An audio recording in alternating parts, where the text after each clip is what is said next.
சேனலுக்கு சப்ஸ்கிரைப் பண்ண எல்லாருக்கும் ரொம்ப ரொம்ப நன்றி. இப்படியே நீங்க எல்லாரும் மறக்காம லைக், ஷேர் அண்ட் கமெண்ட் பண்ணி நம்ம சேனலை என்கரேஜ் பண்ணிட்டே இருங்க. வாங்க இன்னைக்கு என்ன ஸ்பெஷல் டிஷ்னு பார்த்துடலாம். இன்னைக்கு நம்ம தேங்காய் பால் சாதம் பண்ண போறோங்க. தேங்காய் பால்ல நிறைய தேவையான நல்ல விஷயம் இருக்குங்க. வாங்க அது என்னன்னு வீடியோக்குள்ள பார்க்கலாம். இதை செய்ய என்னென்ன பொருள் தேவைன்னு பார்த்துடலாம். பாஸ்மதி அரிசி 4 கிளாஸ்,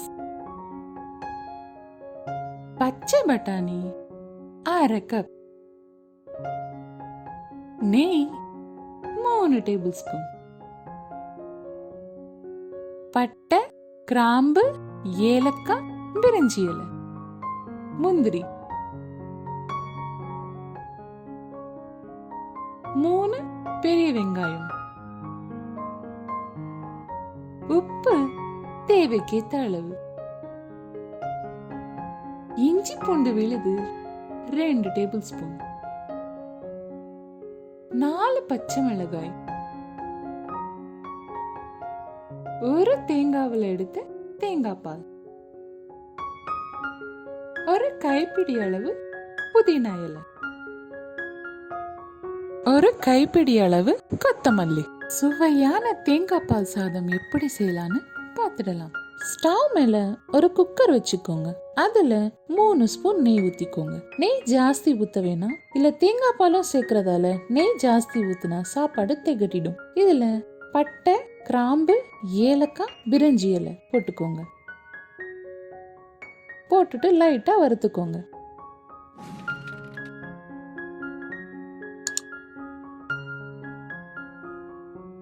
இதுல முந்திரி பருப்பு சேர்த்துக்கோங்க. முந்திரி பருப்பு போடுறது உங்க இஷ்டம். முந்திரி பருப்பு போட்டா டேஸ்ட் நல்லா இருக்கும்.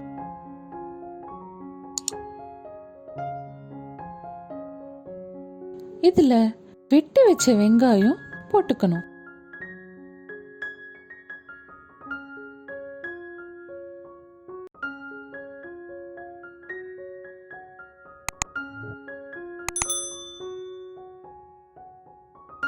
நம்ம வெட்டி வச்ச வெங்காயம் இதுல போட்டுட்டு நல்லா பொன்னிறமா வதக்கிக்கணும்.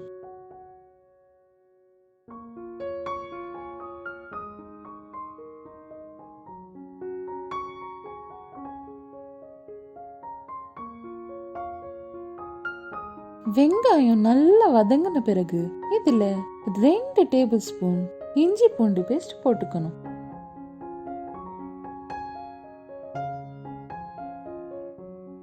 இஞ்சி பூண்டு பேஸ்ட் போட்டு பச்சை வாசனை போற வரலையும் நல்லா வதக்கிக்கோங்க.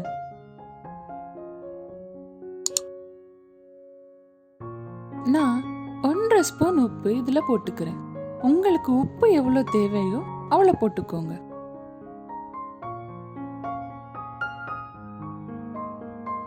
உப்பு போட்டு நல்லா கலந்து விட்டுக்கோங்க.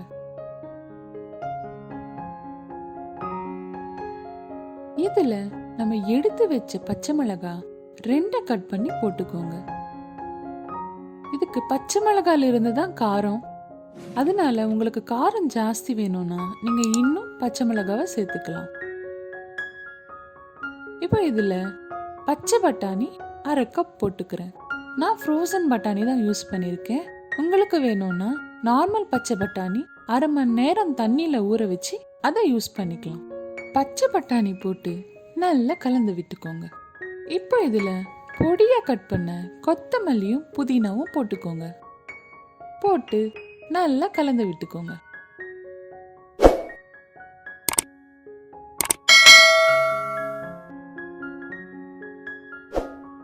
நான் பாஸ்மதி ரைஸ்க்கு எப்பவுமே 1க்கு 1.5 அளவுல தான் தண்ணி ஊத்துவேன். அதனால நம்ம இப்போ 3 கப் தேங்காய் பால், 3 கப் தண்ணி எடுத்திருக்கோம்.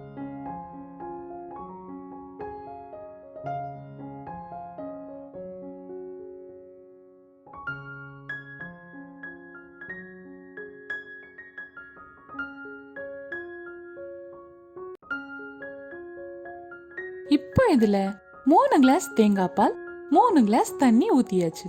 இப்போ இது நல்லா மிக்ஸ் பண்ணி விட்டுக்கோங்க. இளநீரால நிறைய நன்மைகள் இருக்குன்னு எல்லாருக்கும் தெரியும். தேங்காய் பால்லையும் நிறைய நன்மைகள் இருக்குங்க. இது நோய் எதிர்ப்பு சக்தியை ஜாஸ்தி பண்ணும், பிளட் பிரஷர் கண்ட்ரோல் ஆகுறதுக்கு யூஸ் ஆகும், டைஜஷன் ப்ராப்ளம் கண்ட்ரோல் பண்ணும், ஸ்கின்னுக்கு ஹேருக்குன்னு சொல்லிட்டே போலாங்க இதோட யூசஸ்.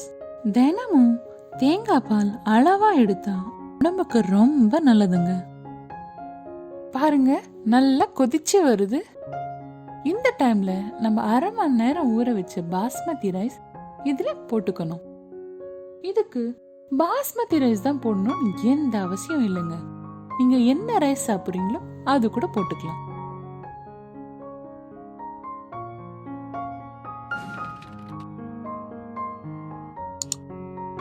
அரிசி போட்டு நல்லா கலந்து விட்டுக்கோங்க. உப்பு பத்தலைன்னா இப்பவே போட்டுக்கோங்க. எனக்கு உப்பு கரெக்டா இருக்கு. கீழே நின்று நல்லா கலந்து விடுங்க.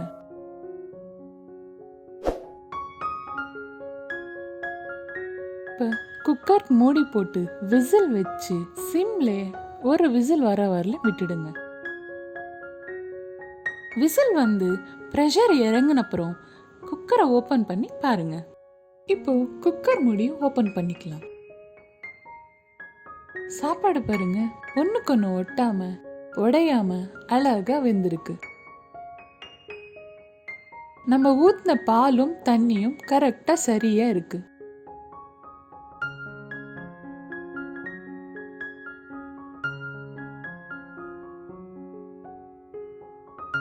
இப்ப இதை சர்வ் பண்றதுக்கு ரெடியா இருக்கு.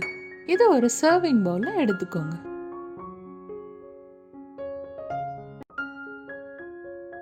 நம்ம சுவையான தேங்காய் பால் சாதம் ரெடி.